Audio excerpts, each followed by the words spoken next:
Super star ரஜினிகாந்தோடைய Kabali படத்தை பார்க்க 5 காரணங்கள் இருக்கு. ரஞ்சித் இயக்கத்துல சூப்பர் ஸ்டார் ரஜினிகாந்த் நடிச்ச கபாலி படம் நாளை மறுநாள் பிரம்மாண்டமா ரிலீஸ் ஆக இருக்கு. கபாலி ரிலீஸ் ஆகிறதையொட்டி சென்னை, பெங்களூர் போன்ற நகரங்கள்ல செயல்படும் பல நிறுவனங்களும் விடுமுறை அறிவிச்சிருக்கு. இந்த நிலையில கபாலி படத்தை ஏன் பார்க்கணும் அப்படின்றதுக்கான காரணங்கள் 5 இருக்கு. அதை பத்தி பார்க்கலாமா? ரஜினி படம் அப்படின்னா இயக்குனர், ஹீரோயின் பத்திலாம் யாரும் கவலைப்பட மாட்டாங்க. ரஜினிடா, சூப்பர் ஸ்டார்டா அப்படின்னு தான் சொல்லுவாங்க. அந்த ஒரு காரணத்துக்காகவே பலரும் தியேட்டருக்கு போய் படம் பார்ப்பாங்க. அது மட்டும் இல்லாமல் கபாலியில் ரஜினி இளம் வயது மற்றும் சால்ட் அண்ட் பெப்பர்னு 2 கெட்டப்பில் வரும்போது படத்தை பார்க்க காரணமாக தேவை. சர்ச்சைக்கு மேலே சர்ச்சையில் சிக்கி வந்த ராதிகா ஆப்தே கபாலி படத்தில் ரொம்பவும் அருமையாக நடிச்சிருக்காங்க. தைவானை சேர்ந்த வின்ஸ்டன் சோ மற்றும் மலேசியாவை சேர்ந்த ரோசியம் நாசர் ஆகியோர் முக்கிய வேடங்களை நடிச்சிருக்காங்க. கபாலி படத்தில் காதல், ஆக்ஷன் மற்றும் காமெடி போன்ற சரியான கலவையில் இருக்கான்.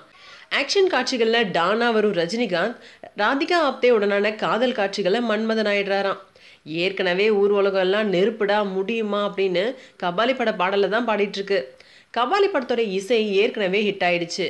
கபாலிக்கு ஏற்கனவே கண்டமேனிக்கு விளம்பரம் வேற செய்யப்பட்ட நிலையில லேப்டாப் கவர், செல்போன் கவர், ஆட்டோன்னு எங்க பார்த்தாலும் கபாலியோட புகைப்படங்கள் தூள் கிளப்பிட்டு இருக்கு. படத்துக்கு ஏற்பட்டிருக்க எதிர்பார்ப்பே பலரையும் தியேட்டருக்கு இழுத்துட்டு இருக்கு.